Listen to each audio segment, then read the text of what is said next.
What up? It's your boy RPG. Red, purple, gold. Kilos.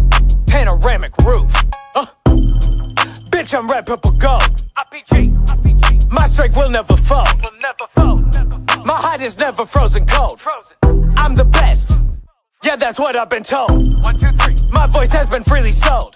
Luxury of my life is all I know. It's all I know. Hey, what is up, everybody? I hope that everybody is having a fantastic day. But regardless of where you're joining us, good morning, good afternoon, good evening, good night. I hope that you are all having a fantastic day. And thank you so much for joining us here for the next episode, episode 29 of our Artists on Artists Spotlight. And this week, we've got a really, really special artist that, like I talked about in the marketing, I have actually known her for longer than I have actually been a part of Bozy. And while we didn't actually get some of our first work put out there and for people to listen to and hear until when I was a part of Bozy, this one is actually pretty cool because I feel like, oh, wow, like an actual person that I knew prior to, me doing this show, starting this series and, joining Bozy and, kind of really, watching that go to the place that we are. I'm really excited about the fact that it's like, oh, wow, I actually had experience and worked with her and knew Sephora before I had all of this, kind of in place. So I'm really excited for the interview today. And this week, we've got the spotlight turned on a very special artist. I'm really excited to bring her up to stage. Everybody, let's welcome Sephora. Hi, Sephora, everybody. how you doing? And then Louis, I still see my phone.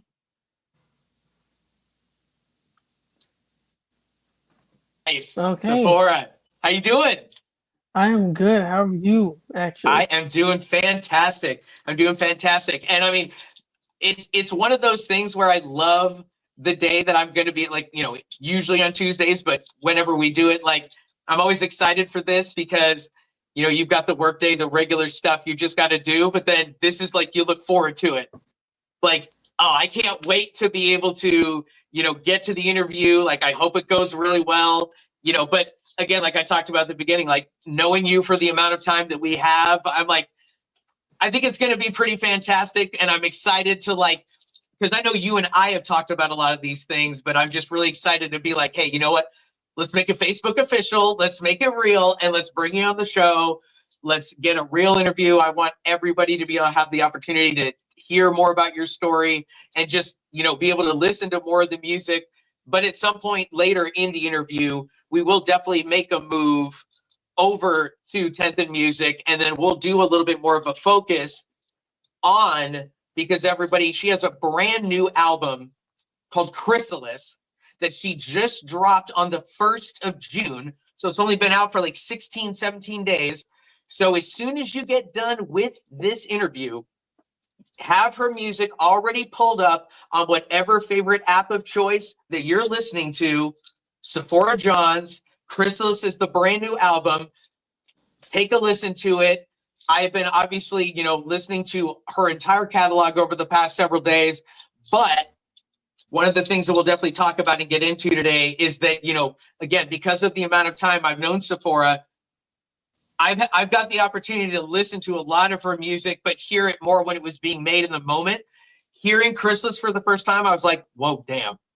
This is so good. Where I'm all of your previous albums were great, but this is the one where I'm I'll just keep coming back to this. And it's just so good and so catchy. And it's I'm just just the flow. I'm just I can't wait to get into it more, but we can't give away all of it right now. We've got to let them, give them a tease and get them started with some music.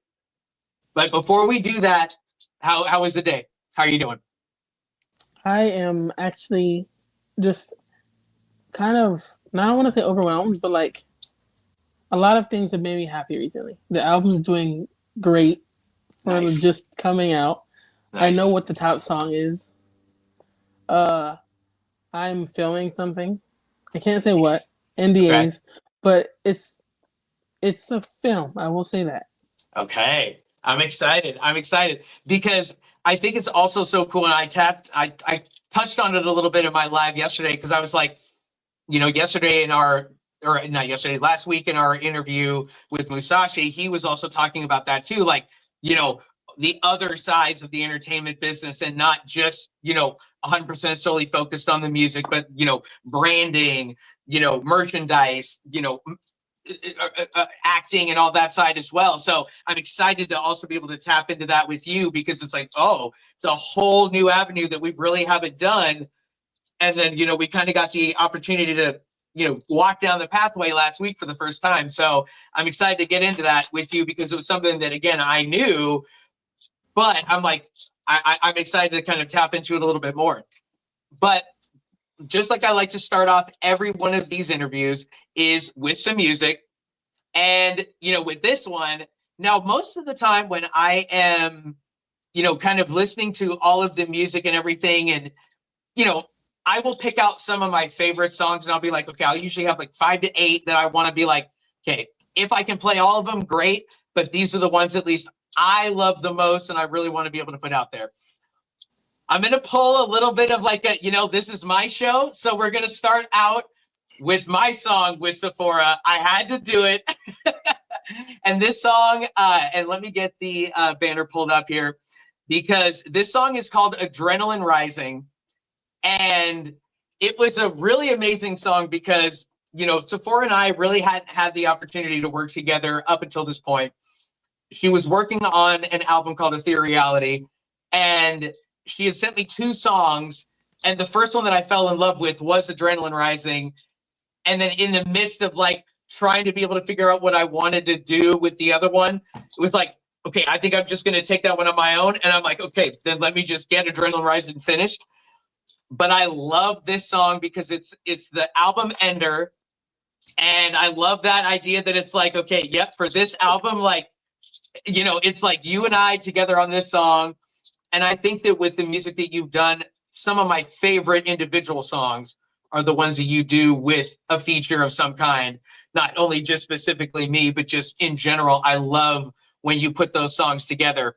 So I wanted to be able to play the first song that I wanted to start with today, and that is called Adrenaline Rising, featuring myself, RPG, Red, Purple, Gold.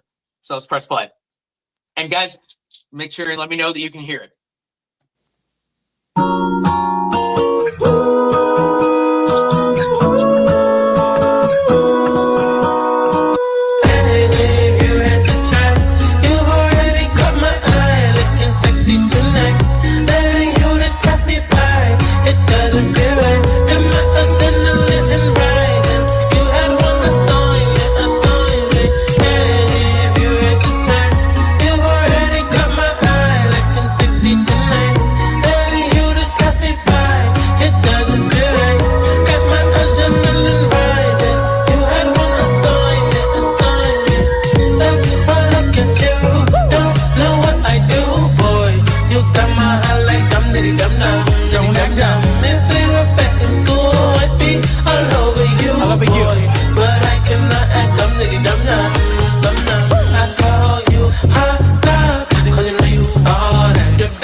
And you look so damn sexy tonight. I'm on cloud 9, high as a... All right, guys. I can't give you the entire song, I'm just gonna make sure that you hear her beautiful voice, and you get a little bit of me in there thrown on just as the sprinkle at the end too. But again, I absolutely love that song, and I love the fact that I also got the honor and privilege to have the opportunity to work with you. But let's just start off with a question, just kind of something simple to get started. Give me a little bit of your process, and in a general way, like what changes for you in making something like Adrenaline Rising, or something in the same veins of like Pardon Me featuring Louisville, which is another one that we'll listen to later as well. What changes for you in regards to your process when you knowingly are going to be working with an artist for a feature, as opposed to just the song and it's just going to be you? How do you change up that flow and that process for you? I am an overthinker to the fullest, so I tend to kind of write every single song as if it's me by myself, and if I can't think of a second verse, I immediately try harder. If I can immediately write a second verse to the song, that's when I look for a feature. Interesting. Okay, so then the feature almost can create itself in the moment. Wow. And now, is that always 100% for you, or is that like that puts it like much more in the percentage that it will, but maybe not always an automatic? It depends on the vibe of the song. Like Pardon Me was very much like, I'm not gonna lie, it's a sexual song, but it's also like more poppy, and then Adrenaline Rising is more like an R&B with little hints of pop. So it also depends on the genre. Yeah, because I like to give my projects to artists who are confused and they don't know what to do with the song, because then they start thinking, and then maybe bounce back and forth with a conversation about how we should go about approaching the feature. And like a lot of the times I'm like, just go for it. It's going to be very rare that I'm not going to like what you send, but just go for it. Nice. I like that. Okay. I really like that. And, and you sort of, I was going to bring this up later, but you did sort of segue into it so kind of perfectly that I guess, you just go with the flow on it. But I did want to ask that as a question, not in a sense, because in no way would I put you in the category in the sense of like, you're trying to be Sexy Red, like so blatant and just overly, like just everything is just to the 12 for overly sexualization, either of her as the individual, or the lyrics she's saying, or like the individual words, like, or the theme or whatever. And you sort of toe this line where like some songs, okay, yep, you'd be really blatant with it. Where for me as an artist, like individually, I maybe more like to veil sexual innuendo, around like a cool beat, or like, oh, let me sing this song and let me change it around a little bit. But for you as like the person, for you, like how much is it like in the sense of, this is sort of just me giving a little bit more of my personality, and like not in a way like, oh, I'm hypersexual to the general person or just outwardly, but more so like, are you like confident in that way, or is this more like, let me get my extra confidence out in the music, but if you met me, maybe I wouldn't be this forward all the time, like in the way you can be more forward and much more direct in the music? Like, do you play both sides, or do you tend to be a little bit more aggressive in your general personality? I like to think of, so my name's not actually Sephora Johns, it's Sephora Monet. And gotcha. Okay. Yeah, and Sephora Johns is my mother's last name, and it was her father's last name, and he made music. And I kind of just took it until I figured out what I wanted to make my stage name, but it just kind of stuck. Yeah. But I like to think of Sephora Johns and Sephora Monet as two different people. I'm more chill and laid back. I can be very sexual, but I know there's a time and place for those certain things. Yeah. And Sephora Johns is like, I'm going to be sexual a lot of the time, because that's what draws attention. That's what a lot of my fans like to see, even though Yeah. some of the songs have very different meanings. Yeah. Yeah. And that's why I kind of wanted to be able to ask the question and like really, you know, not in any way of like putting it out there of like, oh, I'm also trying to, you know, turn it into being exploitative or, you know, anything in that regard, but more so in the sense that I know, at least for me as the individual, where, you know, I tend not to be like super aggressive or like, you know, blatantly maybe like just automatically first to go sexual or in a whatever way you want to like take that, either, you know, sexual, aggressive, you know, dismissive, like, you know, whatever you want to take it. But I always feel like I like how you describe that, where it's like it is two different personalities and two different ideas of the same person. But as the artist under this name, I get to play out this character a little bit more. Under Monet, hey, I want to be a little bit more maybe down the middle, or, you know, play this character a little bit differently. So I like that because I think that it makes sense. But to an artist too, I think it also makes sense because I think there's an aspect of that that people don't really think about. That like when you are up on stage, like you have to be the character on top of the fact that you're giving out the music too. Like at least especially how you do it. Like with the way you do your cover arts, you know, the way you have your songs and you structure them and layer them.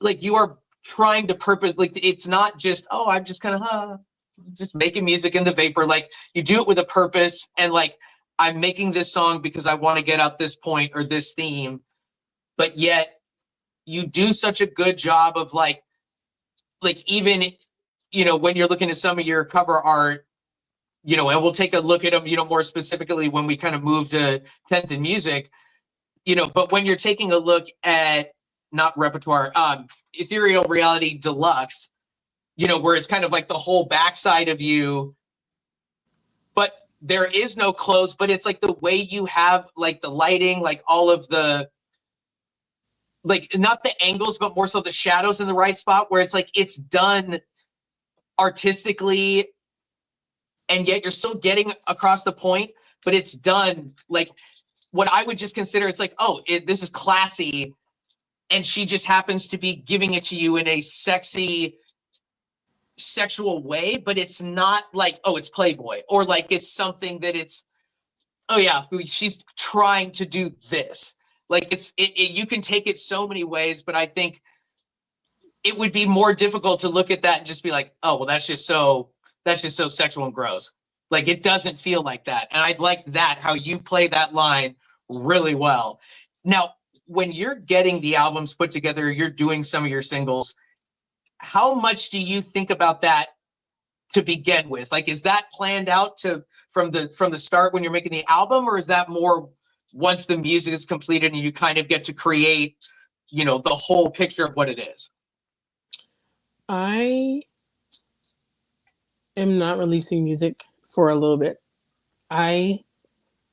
With me saying that, not only because my album just came out, but mm-hmm. I already have like maybe one or two other like more albums finished and done. Mm-hmm. Mm-hmm. Aside, like even like I have like another 2 albums that I could release after Christmas if I really wanted to. Nice. I just don't. I like to pace myself because I think about everything from the first song. I like to like sanction myself within certain time periods. Like when Ethereality was being made, I kind of just stayed in that mindset until the mindset left. And once the mindset left is when I normally release my deluxe, because then like I'm out of that head frame. And Ethereality was more of like, it was very like angelic, and then on the other end of it, it was very like sexual, which is why I made the covers two very polar opposites. And then coming into Chrysalis, it's very like I am more clear because everything I release is intentional. Like I feel like now that I'm saying it now, people are gonna go back and look. But from the very first EP and album that I've ever made till now, it's blurry on purpose, and it gets clearer and clearer and clearer and clearer. And I don't feel like... So in chapter 20, when it's more blurry to now, that's on purpose. Holy shit! Wow. Okay, That's some like Marvel Studio levels, like 13 levels down. That's impressive. I did not know that. That's cool. Okay. And like each album has like it has its own signature color. Yes. I feel Hmm. like with chapter 20 was very much gray and black. It was very much gray, like gray Yeah. everywhere. And then Yep. with Ethereal it was more the browns and the golds. And now it's Hmm. like it's very much like black out of Hmm. nowhere, which I feel like I've gotten a lot of questions about from different interviews, like, hey, like your color change, your entire tone Hmm. of music has changed. And I feel like not only because of what I'm changing within the covers, because I feel like the covers have also gotten more intentional Yeah. as time went on, but also this album, I didn't make it like a normal album. I made it out of a concept. Okay. Cool. All right. What was the concept overall? So I feel like in a lot of my past music, I've always like said if I made a trip from heaven to earth, and like if I Hmm. made a trip to hell and back, and I Hmm. kind of like revolved it around that, but I kind of used it in terms of a butterfly because butterflies are the number one thing in that I love the Hmm. most. And so Okay. then I kind of made like the trip from a cocoon to a butterfly, and then a butterfly to dying Hmm. or Okay. losing its wings in some sort of way. And I kind of Yeah. Yeah. wanted to pay tribute to that because Hmm. butterflies, they live up to 1 year and then they die. Yeah. So they have only have 1 year to kind of live their life and Hmm. explore and do whatever. And so I was kind of thinking like in that aspect, if I am in a butterfly's mind of sorts, how would I Hmm. go about getting my message out, but also two different messages at the same time? Because the first one is Yeah. very like I'm coming into my own, I'm realizing things, and then the second is very like I know how I feel about this topic and I know what I'm willing to do about it. But Hmm. that does not mean I have to give you my opinion on it. Mm. Nice. Yeah, that's true. That's a good. Wow. That's actually kind of a little bit like that's like you got to stop and be like, wait. Oh wow, that's like that's pretty powerful right there. So then in the sense of like because now I will admit in hearing the album in the sense of that the final part of it is like okay the chrysalis boom now you are this butterfly yes maybe the lifetime is short but guess I don't know if I felt like the energy of that it's turning back into like the death. Like I didn't hear like a turn to like maybe not negative, but I didn't hear like a turn to like let me give you the other side. Let me give you the sadness. Like it felt pretty upbeat for the most part. But now that you're saying that, I'm like, now I have to go back and listen to it again with that new knowledge just to get it again. I feel like what's also intentional that people don't really, I think like a couple of my fans have realized, but Yeah. how I start and end each album is Hmm. very intentional. Totally. Yeah. You can kind of like from the end of where Adrenaline Rising and then to the beginning of Chrysalis, the messages kind of still coincided Okay. because Makes it's sense. Adrenaline Rising, and I wrote this song so long ago, so I don't even remember the meaning anymore. But like it was very much feeling the thrill of being near someone and like caring about Yep. someone that much. And Yeah. then Chrysalis is Apologies. I think Apologies is the first song. Is Yes. very Hmm. much like I know how this feels, but Hmm. these apologies that I feel are not mine to you. They're yours Mm. to me. And so it Right. kind of Yeah. switches and it continues. So each album, they all continue. And I Gotcha. purposely made this one on a cliffhanger to listen for the next one. Oh, okay. Okay. I'm gonna have to go back. Now, two times I'm gonna have to go back and listen to it because I didn't know that this was left on a cliffhanger. I like that. Okay, cool. All right, guys. So when you're listening to the whole album after you get done with this interview, now you know. Listen for the cliffhanger, and also listen. I mean, just all of the stuff that you're just talking about. But that's amazing. Okay, so then with because I guess when I remember when you'd shown me the initial ideas that you had for the cover art for Chrysalis, I had looked at it more so because I had not taken it with the blacks. Like, I mean, yes, I know that I loved how you had the, kind of how you had the shadows in there and your, like part of your outfit was black, but somehow I took it like I saw more of like the creams and like the tans, and then it's like it just was like your pose was like so striking and powerful, where I'm like, okay, but at the same time, now that I'm looking at it again, I'm like, all right, I can see that, because there is a lot of like, especially with your hair, because that's now the other cover arts are much more dark in a general way, like Repertoire. It's hard to tell what color your hair is because just the overall picture is almost black and white. But with this one, I can see what you're meaning. But I guess I saw more of like the cream and like the light parts that you did as opposed to the black. But I do see it in that way too, now that you're explaining it. But I guess I did see a little bit more of like the lighter colors in the creams as opposed to the black. But I mean, it definitely makes me again want to be able to just re-experience it with all of that new, like your, perspective on it, being like, okay, does this change anything, to an extent? I didn't realize it at the time, but like the day I kind of released it, I said, okay, I didn't know it was intentional, but I feel like it is. I knew the minute it came out, because in the beginning, I think the first picture I released was a picture of me in like this brown, like not floral, but like silk outfit. And then like the comment I kept getting was, "You look like a butterfly. This reminds me of monarchs." And so then I kind of like, I think I muted the comments because I didn't want to like. Was different because this album I had a team behind me. Everything like the other albums I was doing it on my own, but this one I had a team, and they're like kind of like tease something.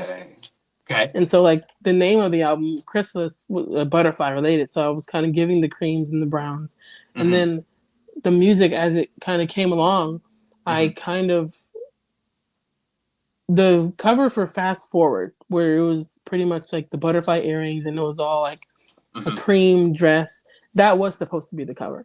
And then I kind of changed it because then I'm listening to each of these songs beginning to end. And I said, I feel like there has to be a double meaning, because in each of these songs, you get to see the lighter and like lighter parts of each of these songs and what they mean. But also there is a darker version that is not non-existent. It's there.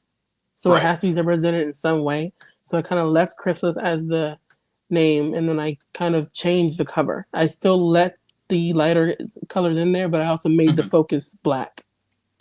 Gotcha. All right. That makes sense. So now I know you said that you were, taking a little bit of a break, in regards to right now from music, but you've got, other music ready to go. Now, does that mean for you individually that it's also like the full album theme and everything is there too, or it's more like music is made, but I would need to put it into like a package? I will say I've kind of almost in every single album I've touched on 90s a lot. The entire next theme of the album will 9 times out of 10 be 90s. Okay, cool. All right. I would just add a little bit of like a now feel to it, but very much like I don't want to do a strictly straight R&B album, because that's kind of what Ethereality was supposed to be, but then people jumped down my throats. Why is it an R&B album? I thought it was really interesting. I think like Chapter 20 was mainly like a pop album, and people was like, we love the pop, because that's when I first introduced all my whistle notes, my really high vocal range. Yeah. And then I kind of dialed it down in Ethereality. And then the comment I kept getting was, well, why'd you switch to R&B? Like, where's the whistle notes? We missed them a little bit. And then I released Repertoire. And then people said, we want more rapping songs. Yeah. So I kind of tried to merge the three in Chrysalis. Okay. And so far, it's working. I mean, now, but let me ask you this, because for Chrysalis overall, because I guess I didn't think of Chapter 20 as being a pop album, because it was so long, like, because I think, what is it, 19 or 20 tracks? So it felt like you got to run the gamut, where it didn't feel like a pure pop album, because I'm like, she gave us so much that it didn't feel like the main theme of the album was pop, that it was like, I can give you everything, or a bit of everything that anybody who would want X, Y, or Z type of music, if they're not into Y or A, they will be into B. and I gave them B, type of thing. So what do you look at with Chrysalis? Like, do you think of Chrysalis as being more a pop album, more an R&B album? Like, what is your personal take on what, if you had to categorize or give it an idea, what does your brain go to? I feel as if Chrysalis is an album that doesn't fit into one genre specifically. I feel like I kind of made that like that way on purpose because I don't like being put in one category. It's Totally. like a lot of the times nowadays, more than ever, Black women, like if they make music, it's like they're R&B artists. And I love that. I've been nominated for like best new artist and things. I'm for R&B. I'm not against it. It's just I don't like being put in a category that I can't get myself out of. Totally. Especially if and you so didn't put yourself in there either. Yeah. Exactly.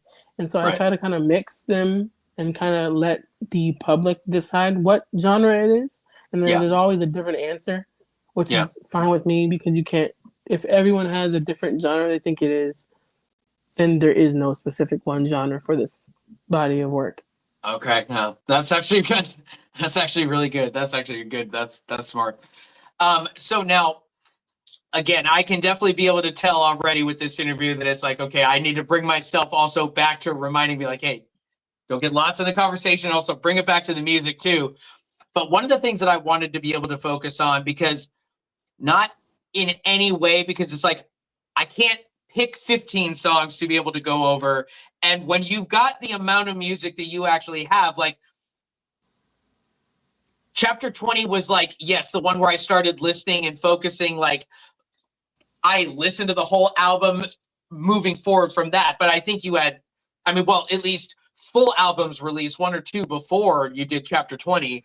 And, probably another couple EPs on top of that as well. So it's like, it's not like you started with that and then went there. But for me, I think it was more like I would have had like 15 to 20 if I was able to add every single favorite song from every album. But I think for me, I wanted to be able to focus on, the biggest song from this new Chrysalis song or new Chrysalis album, which is Nasty. At least from what I was showing on YouTube Music, it had the most plays comparatively to anything else on the album. So was this song individually, was this one that you released? Did you release any singles like legitimately before the release of the album? Or were they just little like, you put it out, but maybe not like a full release? I actually released 3 snippets. I released a snippet of Fast Forward, Nasty, and I think another song that I didn't end up putting on the album or deluxe at all. And the first initial reaction, everyone loved Fast Forward. And so I kind of like went back to the studio, prepped and finished recording Fast Forward. And then I kind of was amping up. I gave a release date. The exact day I gave the release date for Fast Forward and the cover art and everything, Nasty just blew up out of nowhere. And I'm like, huh. And like, but when the version of it that I released was not at all what it was like now. It was very much more. Okay. It was way more explicit. And I kind of like dialed it back because, and it was funny. The original version, my mom wrote the entire thing. And so I was kind of singing her words. Yeah. And like, because she was an older woman. So her thought process of things were way more clear. And so I was like, I released the snippet of a demo. I didn't do any backing vocals or anything. It was just a demo. I'm reading the comments and all I hear is, this is actually a really good song. This reminds me of the 90s. This reminds me of Lauryn Hill. And I thought, huh. And so I kind of like went back and I kind of like changed all the lyrics a little bit. I kept the chorus, but I changed like certain words and certain phrases.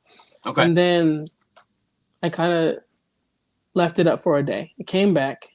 And then even more comments about how Nasty should have been the number one, like the single to come out instead of Fast Forward, because Fast Forward is the only single from the album that was released. Okay, gotcha. And so then I took the entire post down because I wanted to kind of keep Nasty as a secret of being on the album. and I kind of Okay. released it. I didn't know it was gonna be What it what it is. was. Wow. Okay, Yeah. cool. All right. So, guys, so with that news in mind, let's play, at least in this moment, and a whole nother song could blow up tomorrow. But at least right now, we know that the biggest song on this brand new album, Chrysalis, is called Nasty. Let's give it a play. I like it nasty, I like it nasty, I like it. I like it, I like it, I like it, I like it, I like it nasty. I'm feeling fucked up, cause I wanna fuck on you, so quit being nasty now. Tell me the shit we do together, fuck up both the rooms together. Late night sex, put your shit on snooze. I just like it nasty. I'm feeling fucked up, cause I wanna fuck on you, so quit being nasty now. Tell me the shit we do together, fuck up both the rooms together. Not my fault that you just do it better, do it better. 2 hands on my throat, 2 hands in this cup, all the body that's dripping down your throat. Now sip it down, sip me down, let's go. Sip it down, sip me down, let's go. Sip me down. This your new favorite song. These bitches tripping, must have seen me in your favorite porn. I'm out shit, hit bitch called Serena. Bitches want beef, I'm vegan. Make a wish to return, I call me Tina. Hear you moaning, I got you feeling, don't I? I'm feeling fucked up, cause I wanna fuck on you, so quit being nasty now. Tell me the shit we do together, fuck up hotel rooms together. Late night sex, put your shit on snooze. I ain't just like it nasty. I'm feeling fucked up, cause I wanna fuck on you, so quit being nasty now. Tell me the shit we do together, fuck up hotel rooms together. Not my fault that you just do it better, do it better, better, better, better. All right, guys, come on. We can't give you the entire song, just the tease of all of these. So as soon as you get done with this episode, then you go to your favorite streaming app of choice, go find Chrysalis, go find all of the music, and just press play and go one to the end and, be blown away just like I always am. But so Sephora, you'd mentioned earlier, and I'm so glad that you did, because this is something that, we'll definitely tap on the other side of this coin, but I'm definitely really happy to hear that you are working, with some additional people now, in the sense where it's like, I don't know if that's the reason why maybe there's just like your sound, I don't know, it feels like you just stepped up to a new level of improvement, where it's like still the same Sephora, like amazing energy, beautiful voice, but now it's like, oh no. Yep, I went from $100 mic to a $500 mic, or like no studio to now studio. Like, it just sounds like it's just a glow up in like legitimate reasons, on top of just you always building and growing on your own sound. But was there anything in regards to like the making of Chrysalis that it's just in general, like, for you, or just me hearing it with my ears, like, feels like, you really made some step ups and, just got yourself to a whole nother level, even from where you were? Like, was there anything, specific that you did for this one? I feel like I did the thing that I was really scared of my entire career. I've been doing entertainment since I was 7. It was just a different side of entertainment. And then I did make music before Chapter 20, but I didn't take any of it seriously, because I was acting and modeling, and I took it seriously during Chapter 20. And then I was always afraid to lean into my full vocal range. When I did high notes, I didn't want to do them too. I felt like if I needed to do a high note, I should have left it with the high note. In this album, if I did a high note, I added a high note with an incredible difficult run with it. I feel like I showed off more of my repertoire of my vocal range, which I was always afraid of doing. I always felt like if I'm making R&B, I have to stay in this register. If I'm making pop music, I need to do more whistle tones and everything. But I feel like my team kind of pushed me and said, hey, if this is like, they thought this was my last album permanently. They said, this is your last album. You need to go out with a bang. Use your vocal ability to its full strength and see like how you feel about it. And so the first song I made was on this entire album was trauma bonding, and I kind of Really? Oh wow. Okay. it scared me because I kind Mhm. of felt like one, it was extremely real Mhm. because it just happened, and so Mhm. I kind of want to. I stopped making music after trauma bonding for like a month, Wow. and then Dang. I kind of made the rest of the album. And then after Mhm. trauma bonding, it was Madam, and then it was Mhm. Fast Forward, and then So Long, and then like on April 21st, the day my mom passed, I kind of went back to trauma Mhm. bonding, Mhm. and I kind of like redid it all. Oh wow. Nice. Okay. I did. I felt like I owed it to her and as well as myself to not censor myself, Totally. and Yeah. so I took it to the full strength that I could. Mhm. And as soon as I released it, I was kind of afraid that people weren't gonna like it or relate to it. But it's been a um, great so far. I've gotten a lot Yeah. of positive feedback. More, I don't think I've seen one negative thing, other than there's Nice. not enough whistle tones. But Yeah. that's Not the enough of depth a of thing me. doesn't mean it's bad. Yeah, but it's I've only seen good things about the album, so it makes me really happy Nice. to know that it's resonating with people. For sure. Now, in the sense of nasty, where this one is it more of a situation where it's like this one is like blowing up the fastest, or it just is kind of taking off the quickest?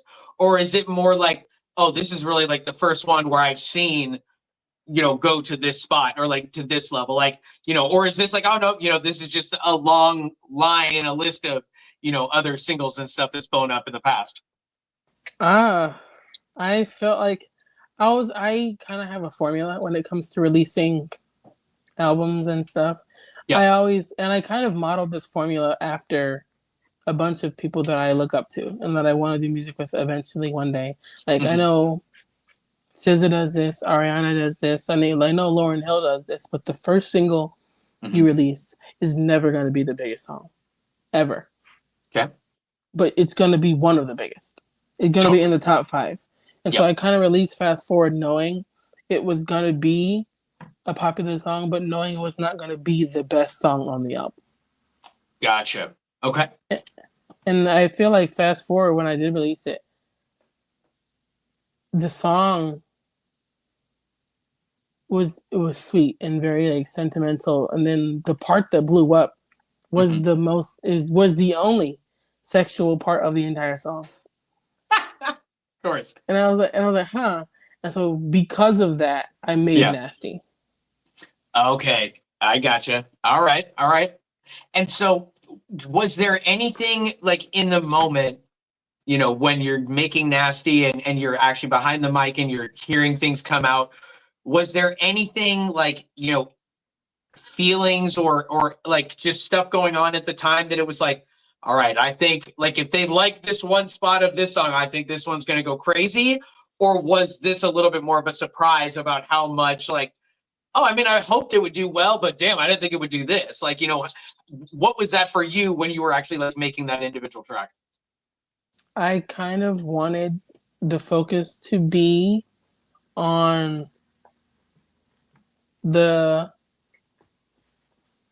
melody of the Okay. song. All right. So I changed the melody like 7 times. And I kind of Wow. wanted it, I wanted the melody to be very intentional and in sync with what I'm saying. And Hmm. so I kind of like, I think I binge watched like 2 TV shows to kind of see like how they spoke and how they carried themselves. And then Hmm. I went to re-record it and I kind of like did motions that I saw in the show Hmm. to kind of channel into the song. And like I remember there was this one show specifically, Ginny in Georgia. I love that show, by the way. Hmm. I was watching Ginny in Georgia, and I'm watching like Georgia, the mother. She's very Hmm. uppity and very like southern and very like she has this like I don't want to say stuck up, but she had this like Hmm. aura to her. And so Yeah. while I'm recording Nasty, I'm just like singing the song as I'm speak singing the song as if Okay. she were singing it, and like Mm. just the first part of the song, and then like we hear it back, and they're like, okay, so that's not the sound I think you want. And I said, well, no, I'm gonna retry it this time intentionally, like actually sing it how I want it to be sound. I sung Mhm. it, and then like I come out and I see them, they're like in awe. And I said, well, Mhm. this is obviously is how it's supposed to be sang, because Yeah. if you guys don't have words and I don't have words, it fits. And so we recorded the entire song Okay. and it was only like there was no backing vocals at all. It was just a straight one line of the song. Mhm. And then I took it home and then I kind of listened to it for 2 days straight. And then my boyfriend, he listened to the song. He said, hey, you should kind of add like your little bit of your own personal flair to it. And I said, what do you mean? He's Mhm. like, the songs you make versus the song you listen to, like, are they very different? Mhm. And I said, like, how do you mean? A lot of the songs I listen to, like Ariana and Doja and SZA, they add like the little fluttery backing vocals, Mhm. and it adds to the song, but it doesn't overshadow the actual chorus and verses. Mhm. But the Okay. songs I make, I purposely do it so that they overshadow everything else. And he said, well, why don't you just tone it back a little bit and kind of make people listen for what you're saying in the Yeah. background? And so I kind of went with that. Mm. All right. Nice. I like that. Okay. That's really cool. And so now, I mean, just in general, when you were working on, this album, was there anything that you learned or any takeaways in the sense of like, because like you mentioned earlier, that you already have some, you've got more music already completed. You could probably come out with another album or two right now if you just wanted to, yeah, but we could put it out because I can put it out. But like now that you've gotten this album completed, and I mean, I think it's the best work you've done, but I mean, you're getting some great response from it. Was there any learnings or any takeaways that you had in like the build up and the creation of this album that you're like, I love that I did this, or I love that I like you were just talking about, with some of those vocal ranges, like, oh, I didn't try to push myself to go here, now I did. Like, are you gonna now, like, with this response, or are you gonna, well, I went to this range, can I push it even farther, or are you gonna be, tweaking and enhancing even more, once you dive into the next full one? I feel it's always hard to kind of gauge how I want Mhm. the next album to kind of roll out, because each time I do an album, I focus my entire being and thought and brain and soul and body on just that. Like when I was making Smart. Chrysalis, I Hmm. kind of turned down 3 TV shows and 2 movies to kind of focus on this because I didn't want to get sidetracked. Because Wow. I made chapter 20 while I was filming something, and like for me personally, it kind of felt like it was everywhere all at once, and there was a Yeah. lot. Yeah. And so and then Theoryality, I just strictly did only making music, and then I went back to filming, and then back and forth. And that Hmm. was also kind of challenging, and I felt like I got them done, but Hmm. it was probably not to what my standard was.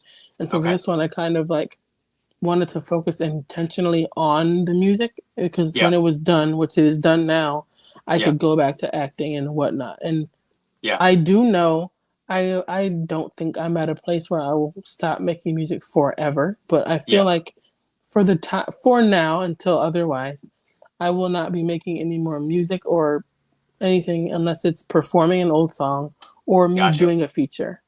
Cool. Okay. Nice. Nice. And now for you, is it more of like a, like, is it, because then we'll switch gears and, we'll kind of take a look a little bit more closely at, the acting aspect and that side of what you're doing. But I mean, is it more like, then I get to kind of, put that focus back up on, acting and being able to find, new roles in that. And, that'll kind of take up that focus for another set of time? Or do you actually feel like I might not actually legitimately ever come back and do music again? I don't ever like to say I'm never going to do something again, because I don't Yeah, know what the future holds for me. I was totally. kind of at the space where I wanted to stop doing music because of the fact it was the thing my mom loved the most. Hmm. And so I feel like I need to let this album sit Mhm. and marinate for a little bit, because Totally. from my knowledge, the album that's out now is Mhm. what she heard front to back, and Okay, she loved gotcha. it. Yeah, There was, good. I think, 2 songs on here that I took off, Mhm. but I made like an announcement on my Instagram a couple days ago. Like, I say I'm gonna put some unreleased songs out there because you guys keep asking for them. Nice. Well, that's They're because you out always put there. out deluxes, so you make them expect it. Well, yeah, but like even on the deluxe, there's a song called "Why I Gotta." I know Mhm. like people went crazy for that song. I didn't release it. There's another one called "Feminine." I didn't release it. Polaroid's another one. Mm. There's a lot of songs that I just haven't put out yet. There's songs that I've done that I've wanted you, Louis, and a bunch of other people to feature on, but I just haven't sent to you or haven't released. I haven't went Yeah, back to them. totally. I think there's overall, even like now to this, like after Christmas has been released, there's Mhm. about like 2 albums worth I could put out, but Wow. over 60 songs that I could release. Wow, 60? Damn. Okay, that's impressive. So now, one of the things you just mentioned, and I wanted to circle back to it before we kind of get to focusing on the acting and that piece, but you had mentioned the idea of like, when you were doing chapter 20, you're probably maybe pushing yourself too much, like trying to, okay, let me do the album and all this acting and everything all at the same time, and then you kind of, moved that focus around and, you know, like you said, put that intentionality here. Let me put the focus here, and then I'll come back to this other thing after the fact. Do you feel like with repertoire directly, kind of being in between, ethereality and the deluxe, and now Chrysalis, like, do you feel like that one was what you wanted it to be, or was there anything like, oh, it almost got lost in between what Chrysalis and ethereality was? Or was that kind of like also released and put out in the way that you wanted it to be, like intentionally with that force behind it? Repertoire, Yeah. I kind of wanted to have a clean slate with repertoire. I kind of wanted to showcase, Mm. like, I think there's 2 songs on there that are remixes, and those remixes are the first songs that I've released that Hmm. kind of put me to where I am. I think "Keep You Up and Cocky," those are the name of the songs, and I kind of just went back and Okay. re-recorded like updated versions because those are what made me get to this point. And so I Yeah. felt like they kind of needed to be on there. And then there was songs that I felt like could have been on Ethereality to kind of keep people like, hey, this side of the music is still here. It's not Yeah. gone anywhere. And then there's a song called "You" on there Hmm. and a song called "Brat." Those 2 songs were me teasing Chrysalis. I kind of wanted to tease the concept before I just Mm. throw it out there. And Cool. those 2 songs people love. Yeah. Those songs in specific have like comments that touch me personally, and so I'm like, okay, the Hmm. message was received. I know what I Yeah. need to do, and then I started Yeah. working on Chrysalis. Wow. Okay. Very cool. And so let's shift gears a little bit, and let's kind of focus on Sephora the media mogul as opposed to just the artist. Tell me a little bit about the acting side, and have you been doing that longer than music, or was there one that kind of like took over at a certain point? And then also, for you individually, if you had your choice of like, I could be able to say I'm going to be the next big star artist or big star actor, which one would you choose to be? Um, Like if you got to write that ticket, which course would you take? um, Actor. I, Actor. I'm just, Okay. I'm sorry for certain people who are gonna be watching this, but like, I love music. Don't get me wrong. Of It's course. just, and when I first started doing music, I just did it because it was kind of like a bet. My grandfather, he wrote music for a boy band back in the day, and they won a Hmm. Grammy. and he kind of said, if you can make music, I will tell you the name of the band. And so I kind of worked my ass off to kind of get an answer. And then like as time went on, I kind of started to like find a space for it for myself in my heart. Yeah. But I originally started with acting. I've been acting and modeling since I was 7. And then I didn't do music until I was 14. Okay, so then that initial first true love is for the acting and the modeling. Okay, nice. I like that. And I feel like if I'm acting, like if I do a rom-com, you guys can still get a song in there. You never know. Exactly. And so that was kind of like where I was going to take my next part of the questioning, because when you're doing, when you're finding new roles, and you're, trying to be able to, go in for that next part, are there direct things that you look for? Like, is it based off of, what the actual, writing is and what the theme is? Or do you go more for like, I'm going to, shoot for more of like horrors or rom-coms as opposed to action? Or, like how do you pick what that next, part is going to be? I go for what scares me. Interesting. From any side, I would assume. Yeah, because of the fact it requires me to draw more from within myself to play this part. Mm-hmm. Totally. And so I kind of like rewire my brain into thinking like this person. I kind of erase Sephora from my mind. Yeah. And I have to be this person because this person now exists, and I have to give my multiversal version of this person. Yeah. Gotcha. And so I kind of, if it scares me, I feel like I can tap into more raw emotion that way. Mm-hmm. And so it's a little bit easier. But I feel like if I can play a role insanely easily, then I get typecast. And I don't like being typecast. It's one role all the time, every single time. Yeah, for sure. So then if we expand on that idea, to another level, for you, and I mean, for information that you can talk about, so don't let us know any, I'm not trying to have you divulge anything, but what would you say for you in the parts that you can be able to talk about, would you say is either like the one that you're the most proud of, or the one that you feel like pushed you the most because you felt that fear the most and walking into it and you're like, wow, okay, like that one pushed me to a whole nother level that maybe these other ones did? What would that be for you? I feel like there's definitely a top 2 here. Mm-hmm. Okay. But if I have to be completely... Okay, so there's one where I'm a lawyer. Mm-hmm. I'm also co-writing and producing that series. So wow, nice.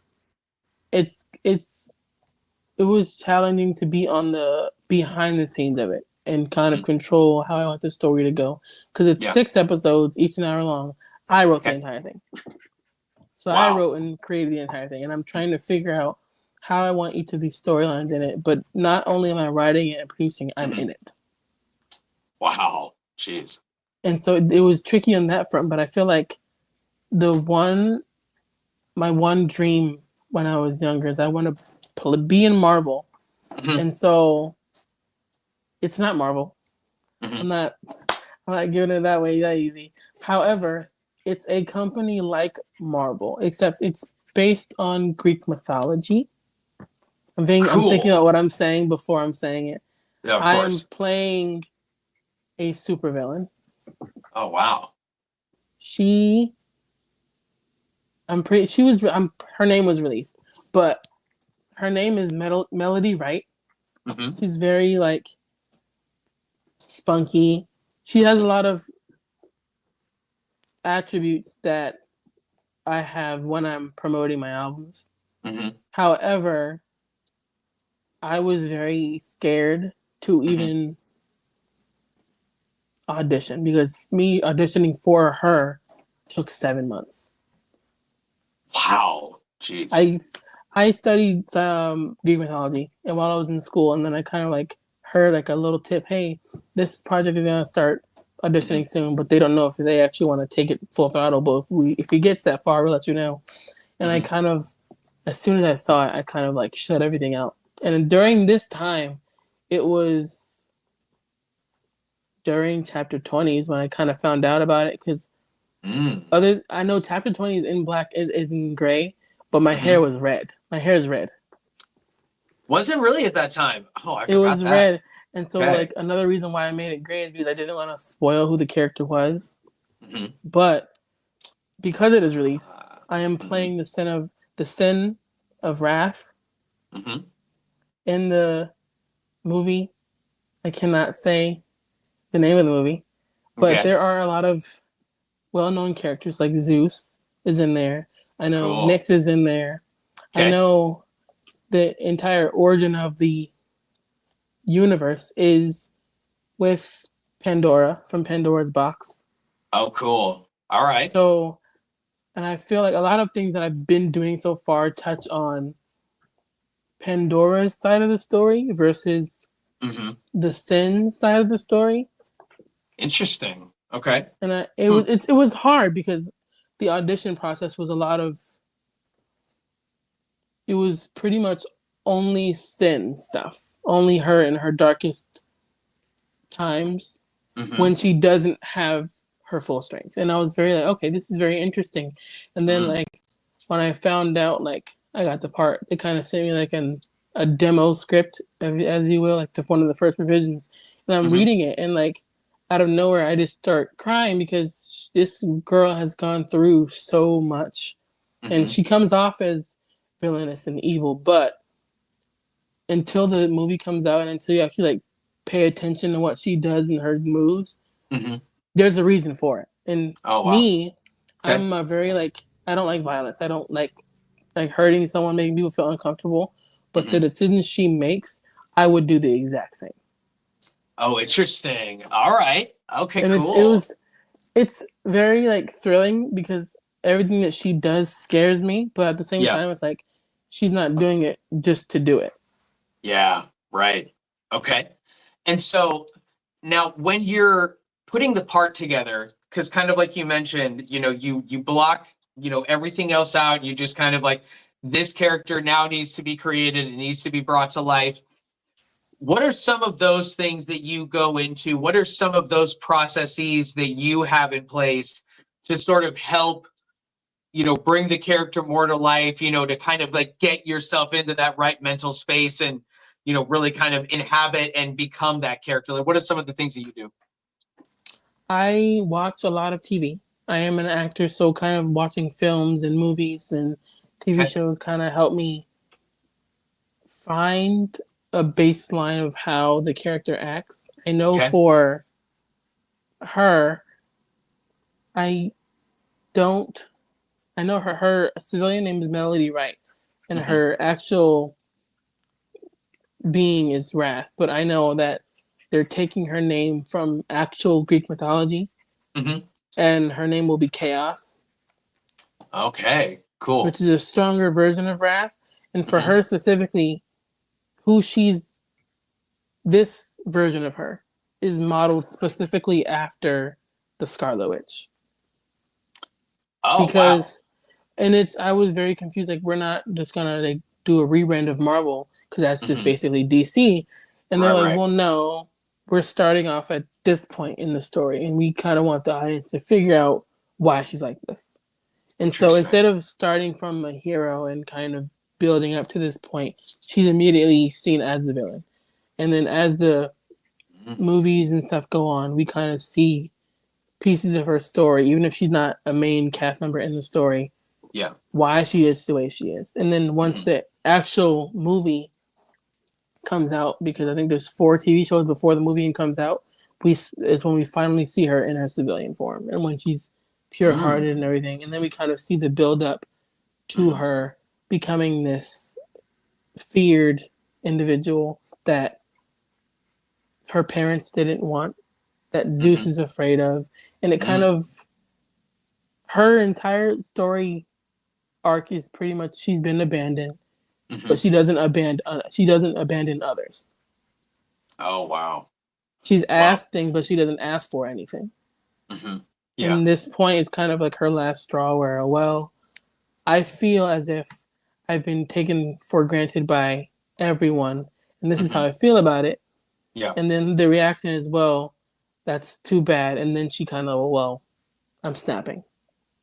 Wow. Okay, cool. I mean, and what's cool is that it's like, because obviously, like you said, giving some ideas of some of the themes and, some aspects of the movie, but, maybe not the title itself. But, it was funny because when you were describing some of it had, these pieces of like God of War, just with the Greek mythology, and especially, talking about Zeus and, those people in that pantheon. And I was like, oh wow, that's like really cool. Like, cause I'm like, the story is different, but it felt in certain ways where I'm like, ooh, I wonder like who the main, hero that's wrapped around all of these other characters, or that maybe all these other characters are wrapped around. So for the show, because you said that multiple, shows are coming out and seasons before the movie drops.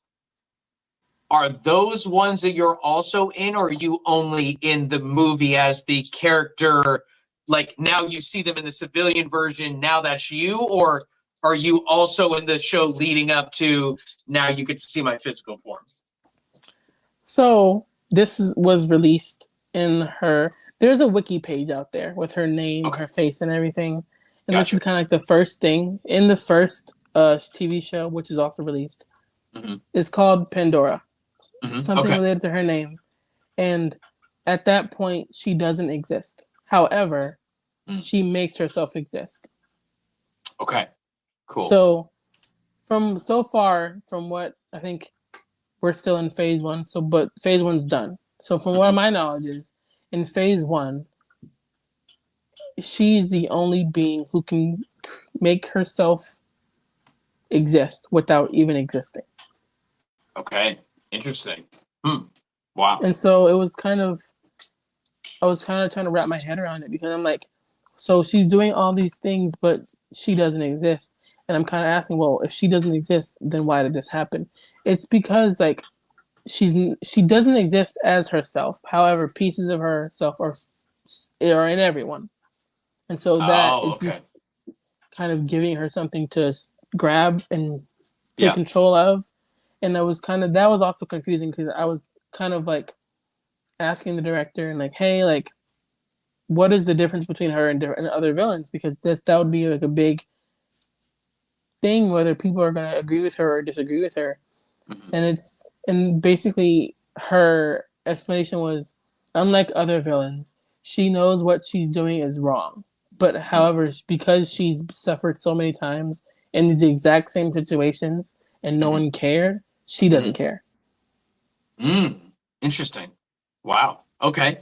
And so now for you individually and this, specific role, this ongoing series, because that's a really cool thing. Because I mean, not that maybe it automatically means that you'll be involved in all aspects of it, but at least hopefully you make it, more than just, one round, or, okay, I'm not like one and done as a character. So that's, I mean, at least the opportunity for it is really good. But is this, would you say, the biggest role that you've been able to take up to this point, or does this maybe just have the most potential, but you've actually maybe, done another role that was bigger overall than this one, will be? I feel like it could be the biggest. I've done roles in the past where I've played a goddess. She was a superhero, and then she was a mutant, and then she was a goddess. She had a child. She erased her child. She came back. She died. She resurrected herself. So it was a long process for her. She was loved, because every time they wrote her off the show, it's because I kind of wanted to take a break. But then the fans were saying, hey, they want her back. Can you come back for this? And it was kind of like a repetitive thing. Yeah. But also, like, I feel like this specific role will be one of the biggest, because her story is one that so many people struggle with. Okay. But I also feel like there's other roles, like the role where I'm playing a lawyer. That story is also very, like, it's not sci-fi or supernatural, but it's also very real. Okay. Yeah. Interesting. And now, so again, with what you can tell us, please do. Is there any idea of a general time frame or ETA, like when is this 26, 27, or is this like in this year? Like when could we maybe expect, this to be able to come out to where we could actually check it out for ourselves? I will say for the lawyer, my project that I'm writing and producing, I am writing the finale, and then I will be casting shortly for Cool. the movie with the sins in Greek mythology. I know they are casting Pandora right now. Okay, gotcha. So for the entire series of Pandora, I know they're casting the goddess of war. So they're casting her. They're casting Medusa. They're also I was casting wondering if Zeus. they were going to have her. I would hope so, because she's one of my favorites. Yeah, they're casting Zeus. They're also casting, which is like very bizarre for me, my father in the universe, which he's not even in Pandora, but they're casting him early. But okay, gotcha. Who he is, who my character's parents are a big part of her story. Gotcha. Okay. Her father is Typhon. I'm pretty sure like he's the beast that Zeus hates. And then her mother is Nyx, the goddess that Zeus hates. Gotcha. Okay. And so it was kind of like her parents were trying to protect her, but also they didn't protect her at the same time. Interesting. Okay. Wow. It was kind of hard for me to juggle because when I first read her origin story as her as a little girl and seeing how her mother, she witnesses her mother doing the darkest form of magic, which was the hardest for her mother to accomplish, which when she's older is the easiest thing for her to do. But she witnesses her mother doing it, and there's 3 other witches there. One, I won't say all 3 names, but one is Persephone, the goddess of hell, wife of Hades. She's one of them. And her and the other 2 try to come after Melody. And so her mother kind of shields her and then sends her to her father. Zeus is coming for her father. And so she basically witnesses her father die. Yeah. But because he can't die, he comes back and then he sees Zeus kind of strike her essence and kill her.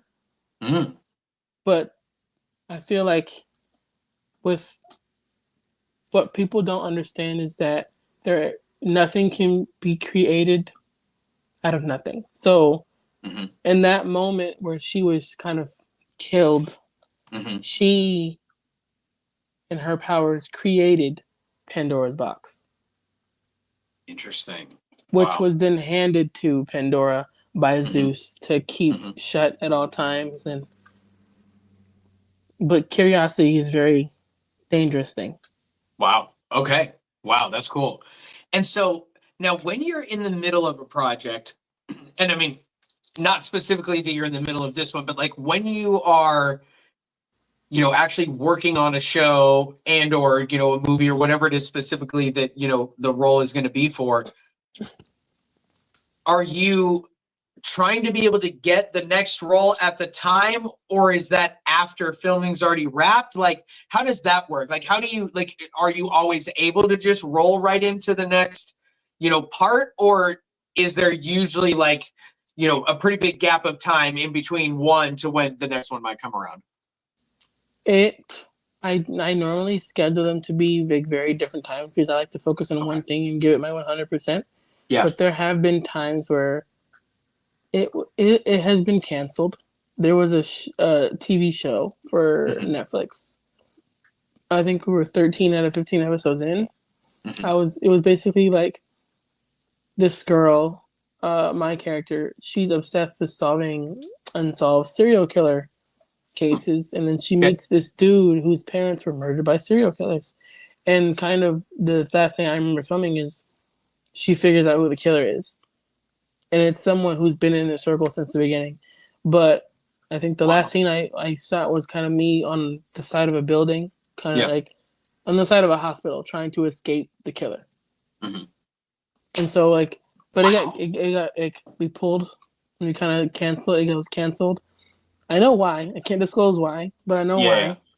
Okay. But it was very like, that was pretty like that's too bad. confusing because I was playing her, but I was also playing like another role at the same time, and they were so similar. It was kind of hard to distinctify who was who. Interesting. So now, when you say in the version of like, okay, it was canceled, was it canceled before it came out, or it was canceled at like episode 13 of 15 of that first season? It was canceled at episode 13 of 15. Wow. That's just crazy. Like, don't worry, guys. You will never figure out who the killer is. He's out. Like, that's crazy. Well, because it's not coming out, I will tell you, it was his, it wasn't his dad. It was the guy who he saw as a dad. Okay, nice. Now we know if you ever come back. He lost his child, and he kind of wanted to experience being a parent to someone. He saw these parents weren't treating their child right, but they were. It was just his perspective of things being warped in his brain a little bit. That's where he murdered them.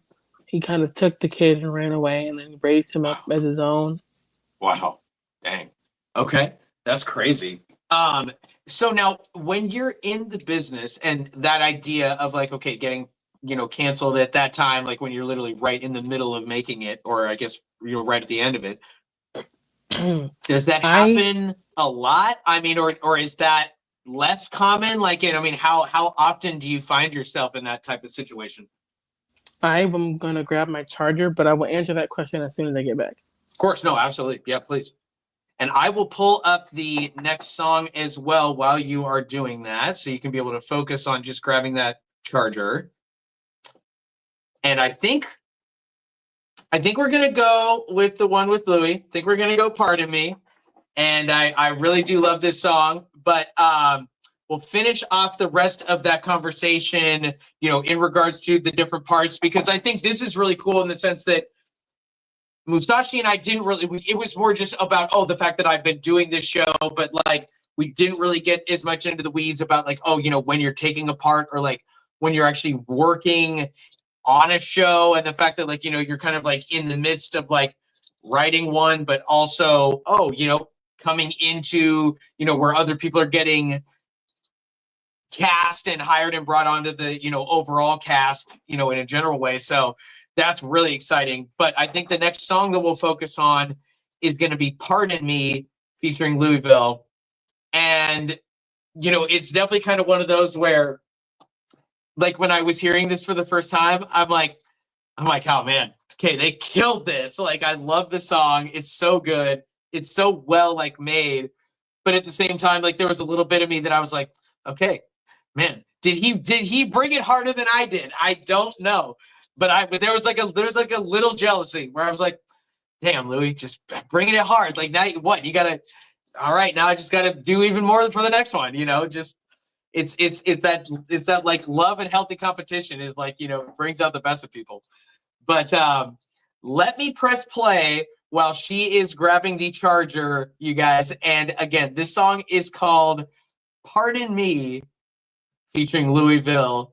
And let me just pull that up here. Get over to it. All right. There we go. So here it is. All right, guys. So going to press play on Pardon Me featuring Louisville.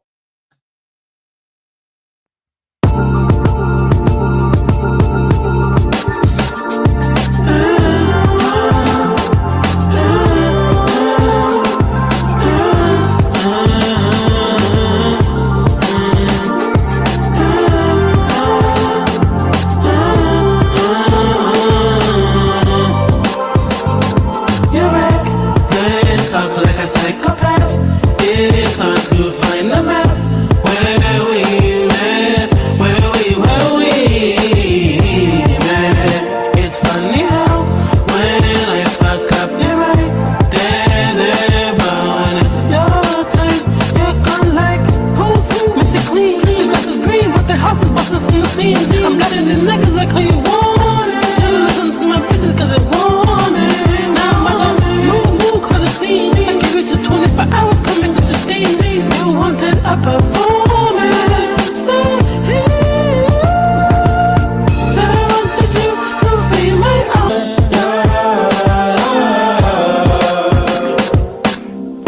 I just needed love, that was too much for you. Trusting me or am I crazy? I gave everything and more, let me standing at the door of the split. Now I'm stuck in repair mode. Need I say more? I was faithful, never lose a hope. But I'm hurting from your love. Ask myself like, was it love? Keep defying every day through the haze. Memories leave me dead. Worst part, you wasn't faced. Cool conversation, that was all. Why you acting like you all that? Said I wanted you, getting what you want. My black pressure, so I leave you fucking not as fuck back. Nothing on my body, I don't know.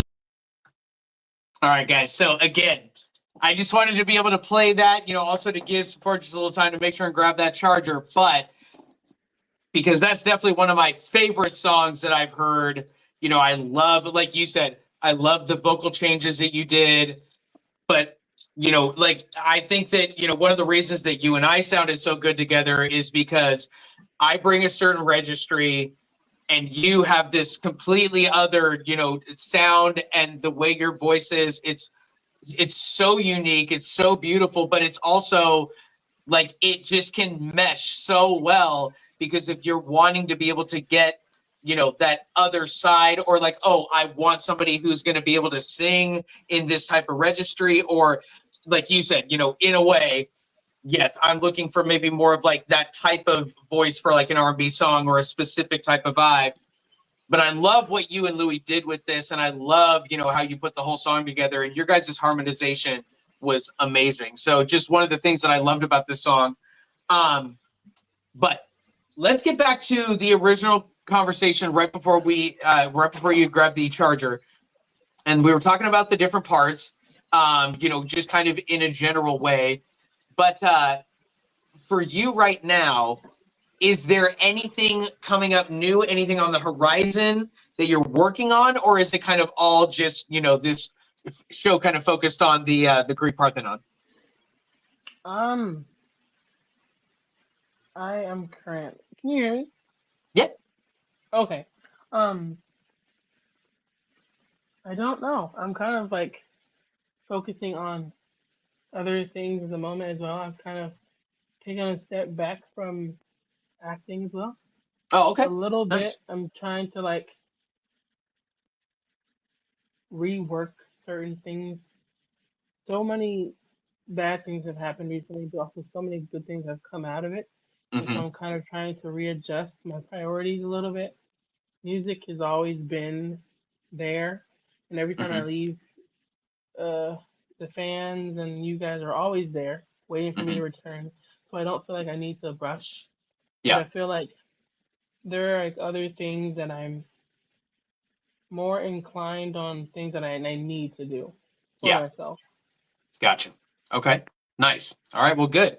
I mean, and that's one of the things that I think is like really important, is that, I remember when you had gotten done with Ethereality and we had, finished up with Adrenaline Rising, you had said kind of the same thing again at the time. And then you really did kind of have, maybe not like, like you were then gone for a decade, but I mean, it was, good 6 months to, 9 months, where then there really wasn't like anything you were doing. So, I mean, I think it's at least cool that it's like, oh, you don't just like say it, that it's like, nope, this is what you feel like you want to do. You're going to stick to it at least, until you feel like you're ready to shift gears and move to something else, or, something else kind of comes up and it's like, oh, no, I have to, deal with this type of thing. But I mean, at least I can be able to go back, from the past and be like, nope, yeah, you definitely follow through with that, specifically. And I, in a good way. So I wanted to be able to change gears a little bit, and I wanted to be able to move us over to the corner of 10th and music. All right. And I wanted to be able to focus a little bit more specifically on Chrysalis. And, and I know we've definitely put a lot of, this overall interview, a lot of the conversation, has been a little bit more focused on Chrysalis. But again, just because, before we hopped on the live, I knew that Sephora's album had come. I knew that Chrysalis had dropped recently, but I'm like, okay, is it recently? Like, I remember recently, like, oh, it's March. Like, it's been a couple months, but I don't remember. And so she was like, oh, no, it actually dropped on the 1st of June. And so that was one day, you know, right after I had just dropped my album. So I'm like, okay, so that's why I remember it being right around the time of when mine was, but yet it kind of got lost and everything because then I'm also focusing on, you know, marketing my album and everything. So when she said that, I'm like, okay, yes, that we definitely need to put a huge focus onto Chrysalis. And so I'm just going to pop up the album cover. And again, like I talked about earlier, because, you know, this was one that you had shown me, you know, before you had released the album. And this was one where you were like, you know, okay, I think this is the shot we're going to go with.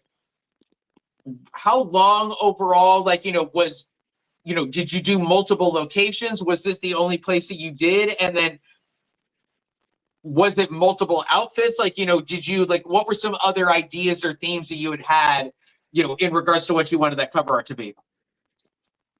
So when it came to the cover, I kind of had like 4 to 5, Mm-hmm. and then I kind of like stumbled a little bit because it was supposed to. I kind of lost you there a little bit, like in the sense of I don't actually hear you now. No. Oh, there we go. Okay. Okay.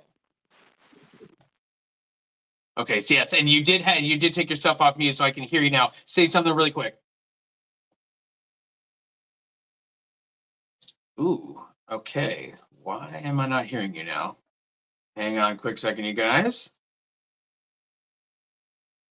Bear with me a brief moment here. Let me just pull that back up.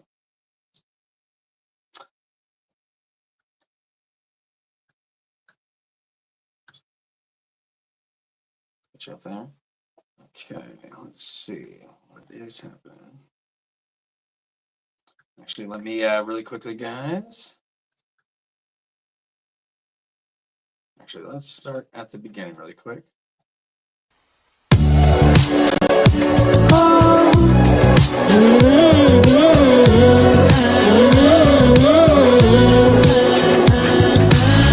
We're all surrounded by the air you claim to me. It's astounding to believe the lies you made. I see it in what you're working with, boy. I see it and I don't comprehend how you sleep with 2 girls and think I should stay committed. If this is your hero heart, then I'd rather be the villain. Oh boy, I don't belong to you. I can't believe I cry at the thought that I lose you. I spent the bottle, let my guard down, I was all in. 'Cause I'm waterfall, never I recall the day you walked in. The bags for me are jewelry, but I didn't want it, not now. Keep your apologies. Oh, how the mighty have fallen. It's me, ain't got a beg. Losing me, you couldn't afford it. If I got, I gotta ask. Why you couldn't do the simple things? I didn't want a wedding ring. Take your bag, keep your apologies. I'ma spend it. Spend a bottle on these bitches like I'm Guinness. I setting records on these bitches, call up Guinness. I be telling niggas, gotta spend it. If they feel it, if I ain't a hot topic, why these bitches in my business? I'ma roll when I keep my toes done up. I'ma from my body, shake my ass for the whole time. I never meet a bitch and take a nigga, cause I stole from my pull up to a body in the center. I'm a whole stunner. I'm in my bag. The way these niggas coming for me, I feel like the stallion. Niggas keep scrolling, who a fucking find coming, I ain't counting it. I could be a midnight ballerina. Like these niggas, man, don't trust them overseas, but come in Canada. Fight, sim waist, thick ass. Niggas know I bring the stamina. And gotta try it, I keep all my niggas dripping like the Panama. He like my pictures, but you mad, you a fan of what? He like my pictures cause I'm bad, he be panning up. You like my pictures too, baby girl, don't use you ran it up. I ain't gotta bend over to shake my ass, I can do that shit while standing up. Ooh, ooh, ooh, ooh.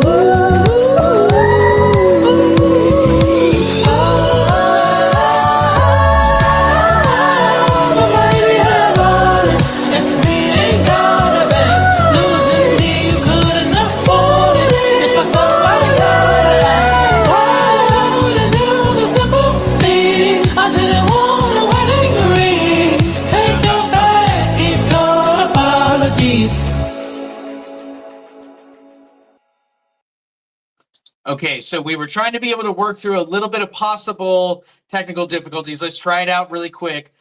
Let me add actually, Sephora is there. Sephora, say something for us really quick. Let's see if we can hear you. Nope. Okay. Ah, man, that is so unfortunate. I had exactly the same problem as well, where it's like, that's why we now have this added one here, because for some reason it was doing the same thing where my my speakers wouldn't pick it up from here anymore. So it's super frustrating. So let's let me just play another song. Let me play the next one on here, because this is actually one that I did want to showcase today anyways, because this is one of the ones that I loved a lot. This song is called WYB WYD. So where you been? What you doing? But this song was so good. Actually, the first, like, I think on this song, or I think of this album, the first, like, everything until we get to, I think, actually, I mean, what was this, like 12 or 13 songs? Yeah, 13 songs. I mean, I would say 6 or 7 were just like, okay, I would just like have that on repeat, ready to go and go and go again. But again, this song is called WYB WYD. Let's press play really quick. And then maybe at the end of that, then, and then we'll come back after this one. If we're still having some technical difficulties, and, we might be able to, get a second one scheduled either, later tonight or maybe later in the week, to get round 2 going. But, we'll get it figured out after that. But let's play WYB WYD.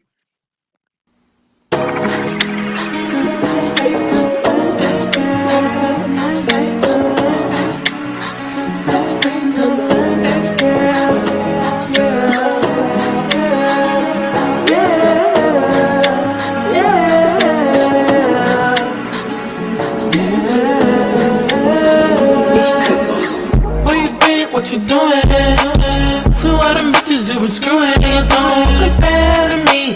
He ain't tell you hoes I ain't scared. Yeah, ain't scaring me. Where you been? What you doing, babe? Keep fucking on them bitches, I'ma shoot in, babe. Yeah, I'm tired of hearing that ain't fair. So baby, tell me what you doing. If I fuck you, homie, you can crash out. And if I turn up, pull up on you gon' spaz out. I might tell him come on over, blow this back down. You know if I do that, he won't back down. Just fucking with you made me lose respect. If I'm a bitch and you before that match, the shit you do unnecessary, but you don't wanna share me, so I be in clean cut, denim jeans, big bucks for my fans only, big bucks like an engine, miles from me. Been big racks on expensive shit for me. Big bag, have a ticket, my dollar and my queen. Babe, I got options even when I'm in my bag. Tell me I'ma give your homies something never had. Where you been? What you doing? To all them bitches you been screwing. Don't compare to me. He ain't tell you hoes I ain't scared. Yeah, ain't scaring me. Where you been? What you doing, babe? Keep fucking on them bitches, I'ma shoot in, babe. Yeah, I'm tired of hearing that ain't fair. So baby, tell me what you doing. Let me put some fun on. Serving body, giving niggas some the fun. But you better not comment. I let her joke up in the trunk. Now got me by my wits, I throw it back, you better not run. Nigga got me stunned. Someone right on this nigga, cause you can call me Chon. Feel like honey bun. He on the front, I'm a stun. Where you been? What you doing? To all them bitches you been screwing. Don't compare to me. He ain't tell you hoes I ain't scared. I ain't scaring me. Where you been? What you doing, babe? Keep fucking on them bitches, I'ma shoot in, babe. Yeah, I'm tired of hearing that ain't fair. So baby, tell me what you doing.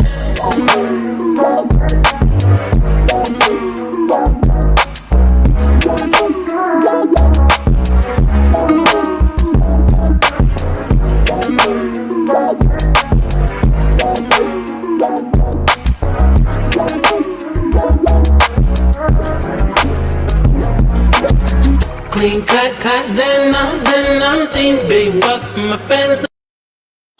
All right, so just wanted to be able to play that. We had Sephora head out and then come back in. Maybe we've been able to solve the mic issues, but let's give it a shot. Let's get her back up on stage here. All right, let's release this here really quick.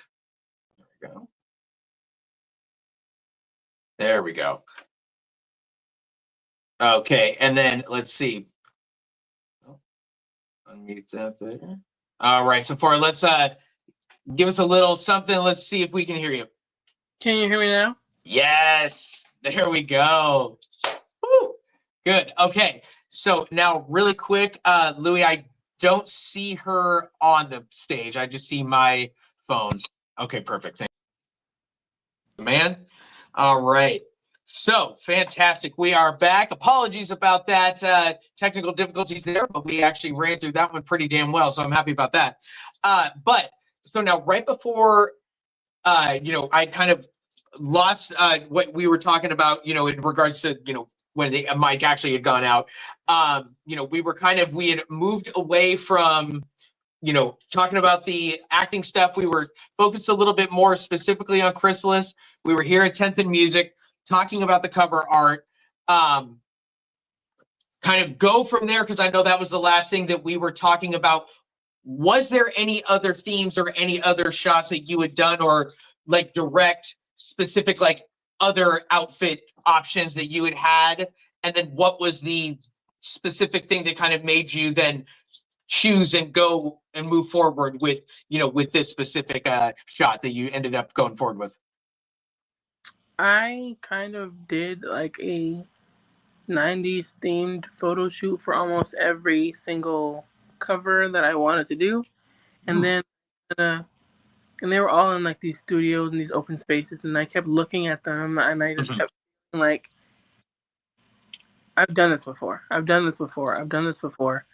so I kind of like was at home one day, and my stylist was like, "Hey, I'm bringing these clothes to your house to try on for this event that's coming up," which was a pop-up event. People were coming to see me perform. I was taking pictures and everything. Cool. Do you mind your house and it's like, bring all the clothes here? I said, go for it. Like, it's fine. And then as I'm thinking, I just call my sister, because she's in school for film and everything. And I said, can you just come over here really quickly? And she said, yeah. Right now, I'm in a room. This room is my walk-in closet. But I kind of just emptied out like half of the room. And I just set up the room for my shot. I wanted to be comfortable. And so I used this spot right behind me. I just put this backdrop up, but like we used this space to take all the photos. And then now they basically were just saying like, you look extremely comfortable in photos, like unlike anything you've done before. And I think, yeah, I feel comfortable. And then like I'm internally thinking to myself, like, where are the wings? And looking for my wings, like butterfly wings. And then I feel like my team, her name is Jazz. Jazz. She's like, well, the songs can be the wings. The songs can be what lift the people up. I'm like, that's actually really smart. Yeah. I have a sister named Jazzy, but her name is Jazz. Gotcha. Okay. But like, she was like, you use the songs as your wings, and I kind of like took that and ran with it. And it was surreal. I didn't think I was gonna keep it. And then the deluxe of Chrysalis Imago, I kind of kept the same energy, but I changed into like a top that was lace, and like the lace design was butterflies. Oh, cool. Okay, cool. And then I kind of let the shadow be my wings. Okay, interesting. Nice. Yeah, because I think that, when you are taking a look at the Chrysalis album, like you've got more of this shadow here, but it's more like almost like you said, like, or in the sense of like how these shadows work, it almost feels like you're coming out of the cocoon, as opposed to where the other one does feel a little bit more like it's coming, on your shoulders. Like it is more like wings, as opposed to where this one I do feel it's a little bit more like it almost a little bit like, oh, you are coming out of, you are now seeing the release of the butterfly as opposed to, you know, the other way. But I really like that. I like that a lot. And for you now, that top is different than what this is, right? Correct? That Very you had different. from the Imago? Or are these the same? So for this one, they're similar but very different. Like this one was actually a corset, and so the corset was very like V shaped to create like a butterfly, and I kind of like I loved it because it was so different. Like you couldn't tell like what it was, but like there was a couple more angles of that picture, like where you see the corset clearly. And then I don't know why I chose this one. I feel like because you couldn't see it, but you could see the arm where the corset was, that it just kind of made sense. Because all the other shots they have crawling out of the cocoon look. And so I kind of chose to keep this one. And there are wider shots. I just kind of pieced it down a little bit, but it was very fun. I was like, this is probably the most comfortable photo shoot ever. For sure. And so now also something too, you know, that I wanted to be able to kind of point out, you know, because some of them you do it and some of them you don't do it, you know, and because like if we're taking a look here at, you know, the last, I mean, I guess, you know, we also have a deluxe album in there, you know, on top of it, but basically we've got, you know, 4 full albums in the sense of like, yes, Ethereality does have the deluxe, but we've got Chapter 20, Ethereality, Repertoire, and Chrysalis. Is there anything like when you are making the albums, because like on Chrysalis, Chapter 20, you know, you just got this picture of you, you know, with the parental advisory, but there's no name of the album. There's, you know, it's only you, but then like Repertoire, you did put the name of the album, like it, you know, definitely had a very direct look. Now you didn't for the, you know, standard Ethereality album, but you did for the deluxe, you know, put the name of it on there. When you are, you know, working on the cover art, because I mean, I look at yours and I'm like, you know, like you talked about earlier, they're so, you know, you're doing it on purpose. They're so specific. And I just wanted to know, like, is there anything directed, like when you're getting into making the cover art shot, that you're deciding like, okay, I'm going to put the name on it like Repertoire, or I'm going to do something more like Chrysalis in Chapter 20, where it's just me, you know, only the parental advisory, maybe a little bit more, you know, noticeable, because Ethereality, it's there, but I feel like it's more, it's not like in your face. Where with these two, I feel like it's more like it feels like you've got like these themes and some standards, but you do have some different versions of those that you'll put in there. Is there anything that you do in your process or that you're thinking about that you want it to look kind of like this one album did, or maybe more like this one? Like, is there any thought process for you that goes into that? I tend to like not put the names of the albums on the cover. I know I tend to do it for like EPs or deluxes. Kind of that feel, because for an album covers, I kind of want people to take the picture in before they listen to the music. Okay, nice. I like that. Like, come to their own conclusion before they even listen to the music. Why is this? And then after listening to the music, go back to the cover and say, okay, now this is starting to make sense. Gotcha. I like that. You know, and I think that there is something to be said about that, you know, because I remember when I was having my interview with Baby J, you know, one of the things, and I mean, and not in any way like, oh, I don't like what Baby J did and I like what you did, or that it's like, oh, you know, he did something bad and yours was good or whatever.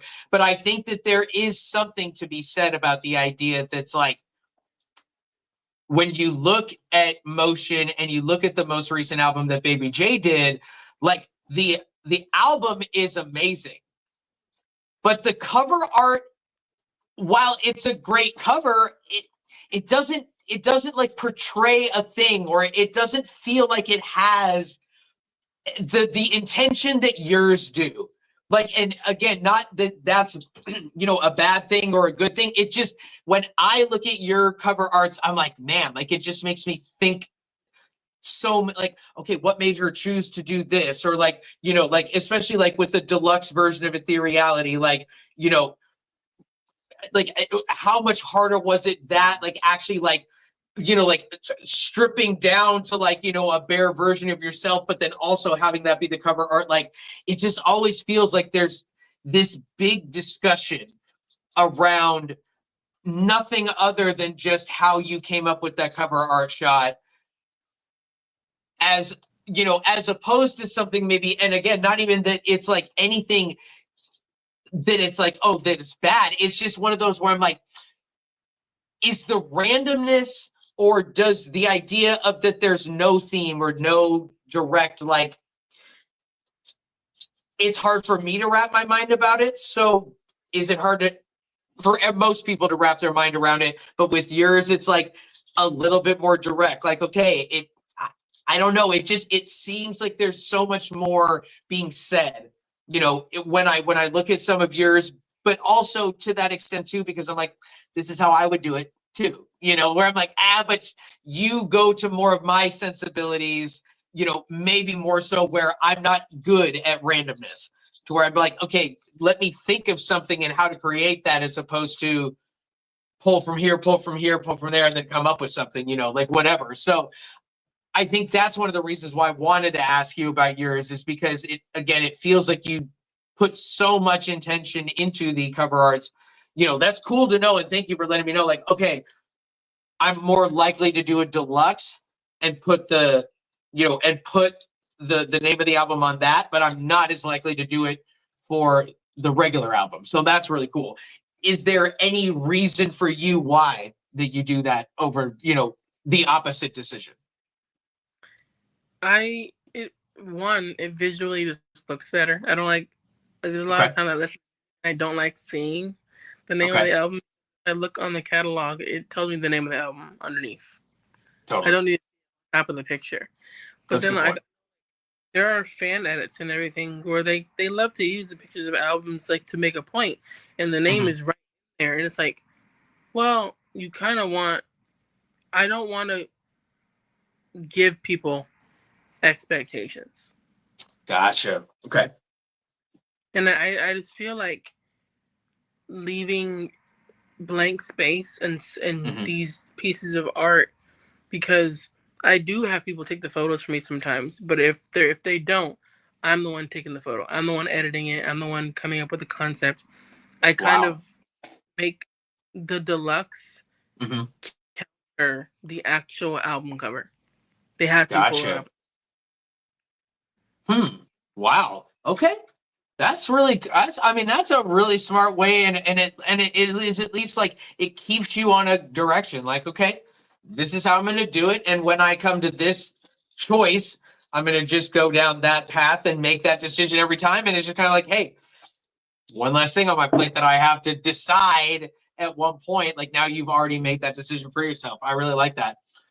So now I wanted to be able to play one more song, because we're, you know, in a general way, for the direct questions and, you know, the specific aspects that I really wanted to focus on and talk about, you know, with you, you know, kind of come to the end of all of the main meat and potatoes.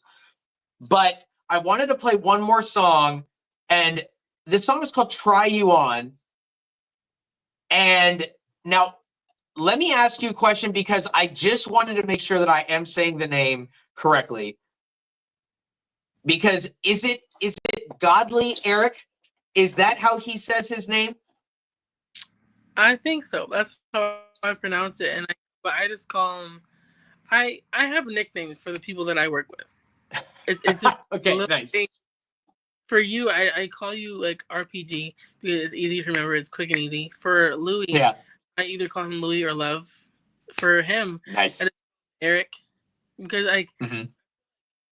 it is different for men and women. For women, it's Hmm. like I call them. We have our own little. I'm not gonna spoil that, but like for men, it's very different. Like I call Yeah. like if we were to like show our text thread, it's just me calling him Love like 24/7. Hmm. Hmm. Hey, what do you think about this? It's just like he's so. I love that man. He is Mhm. so. Like I can't even like. He's perfect, and it's like Mhm. I'm pretty sure Eric. I just call him Eric. Mhm. Gotcha. Okay, nice. Yeah, because I mean, again, I think it's just one of those where I love the music, and you are an artist too, where you definitely have like 90% where it's like I want to just be focused on just me. I'll be the only artist on the song. But when you get to hear that 10%, not, and again, because it's like you don't expect it, or in the way where it's like, oh no, if I get 12 songs on this album, I do not expect that 10 of them will have a feature on there. Probably 1, 3, maybe will put a person on there. But I think that when I get to listen to, your music by yourself, and then you put, the artists on there, and Godly Eric is a person where him and I, we have initial talks where we are going to try to be able to put something together, but he kind of talked to me right as I was just coming to the end of getting, the Long Journey for Balance out. So I was like, give me a little bit of time. Let me kind of, come back to it, and then we'll look at it. But in a general way, like I love, our song I think is fantastic because of, that dichotomy that we have between our sounds. I think you and Louis sound together really good, for some of the similar reasons.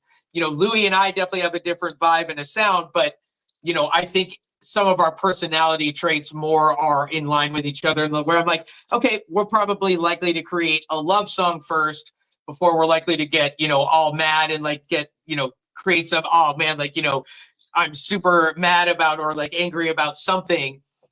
But with Godly Eric, when I heard this song, I was like, oh wow, here's another one that just goes really well together with your sound, with what he's bringing. But I think, with this one, it's also too where, I could tell that like he was taking your lead, and like it was like, okay, very similar probably to how it went with us for Adrenaline Rising, where it's like, here's the song, oh, here's my whole part created in like an hour. And now I just have to go off that expertise and be like, all right, well, now she's delivered me this, incredible song on a platter. Now I have to be able to make something great. Like, it's not like we both were growing into it. Like, oh no, I got to bring my A game now because look at what she just gave me. So this is another one of those songs for me. And again, this song is called Try You On, featuring Godly Eric. One dip in the water, you'll be fine.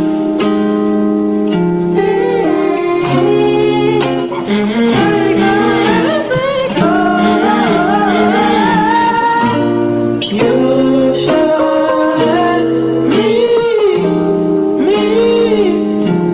come try you on, try you on, try you on, try you on. If you got something to say, make it known, say a lot and say it clear. Cause baby boy, I'm here, now it's time to face your fears, face your fears. Don't fake the fuck with me, I'm no veneers, clear the field. They jump and show me just to catch a fever. Pull up on me just to see the realest been in the box. Pull up on me talking shit with bitches better though. I want you to focus on me, all no ever clear. Here and now, I hear my clear. One dip in the water, you'll be fine. Swim in the water, you'll be fine. Be mine, won't die, be high, be twice. When I need that from me, like you should let me try you on, try you on. Take this pussy for a run until you come back. You should. Can you tell them that the morning comes? You don't lie, you tell them that you do it all for fun. You told them what you need, told them can you turn it on? We turn it on. Tell them that we did it all, we did it all. Yeah, we turned it on. Can you tell me I can dip in the water? Can you tell me I can go that way? If you take one dip in. Yes. So again, you guys, I just kind of wanted to be able to, and at least the direct musical aspects, with that song, that's Try You On featuring Godly Eric. I love that song. I mean, again, I think, he definitely, again, even in between Louis and I, for the featured songs that we focused on tonight, totally a different vibe and a style than what we have. But again, I think it's just really like showing your level of range and that you can kind of work with artists of all different like styles and, genres and, really bring them together really well. Comparatively just, wow, I love when you do get to be able to be with that feature and you have that mold and that meld that's really great. I love those songs. And there's probably, 3 other songs that we didn't really get to focus on tonight. For me specifically, Dick Appointment was another song that I think is fantastic. When I heard it the first time, I'm like, okay, this is good. Nice. That's hilarious. I love, again, because I love that one in the sense of like we talked about more at the top of the interview, when you do go more blatantly sexual with it and you put more of that out there, like I do like that too, but when you get to have more fun with it like this, but then also like with Try You On, I think with that song, one of the reasons that I like it is because it's like, you definitely have some lines in there that's like, ooh, okay, that's definitely graphic. Like that's a little risque, but yet you veil it and hide it behind, that beautiful voice and just in general, like the beat and how you put the song together. So I think that's one of the reasons that I really, really love that song. But just, again, like I said, when I feel like I hear that mold between you and a featured artist, I just love listening to those because I know it's going to be something really, really good. But guys, this was kind of the end of the direct questions that I had, for Sephora specifically. She's taken us on one hell of a journey tonight, and I really appreciate all of your time. But Sephora, I just kind of wanted to be able to give you the floor, for the last few minutes here. I know that we talked about a lot of things tonight, but just, kind of talk to the people, let them know, either things you have coming up or what's going to be going on, next, or just in general, talk to them about what you want to let them know, before we kind of close it out, for the night. But again, thank you so much for all of your time and, just all the amazing stories tonight.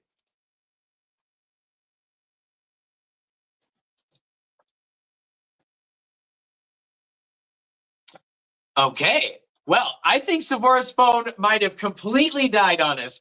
But you know what, everybody? That's all right, because tonight was another fantastic episode. And, I had a lot of fun. I hope that all of you guys learned a lot. We definitely had a lot of people rolling through. So I really appreciate everybody being here tonight, all that love, all of that support.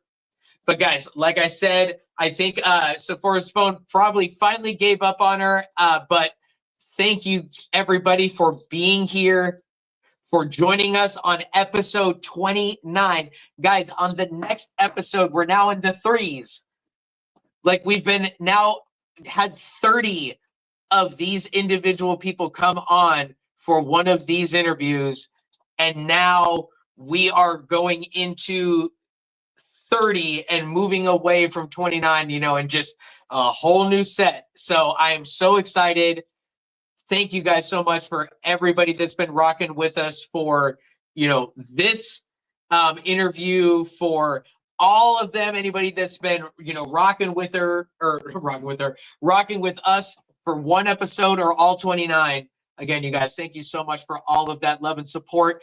And we are here finishing up our interview tonight with Sephora Monet.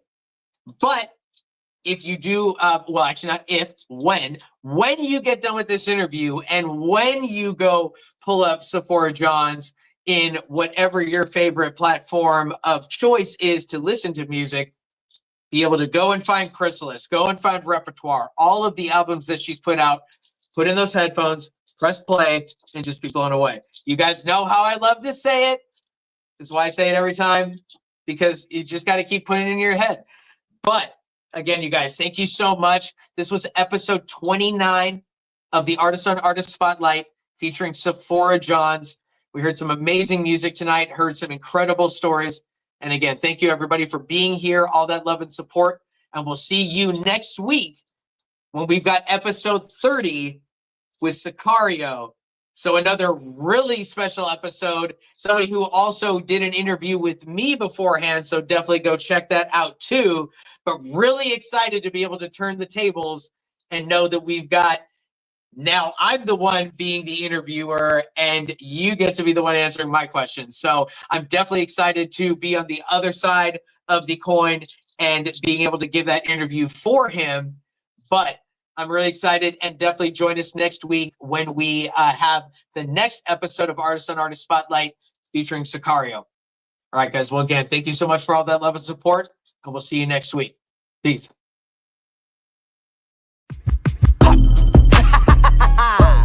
What up? It's your boy RPG. Red, purple, gold. Kilos. Panoramic roof. Bitch, I'm red, purple, gold. RPG. My strength will never fold. My heart is never frozen cold. I'm the best. Yeah, that's what I've been told. 1, 2, 3. My voice has been freely sold. Luxury of my life is all I know. It's all I know. But I will never sell my soul. Never sell it. I won't.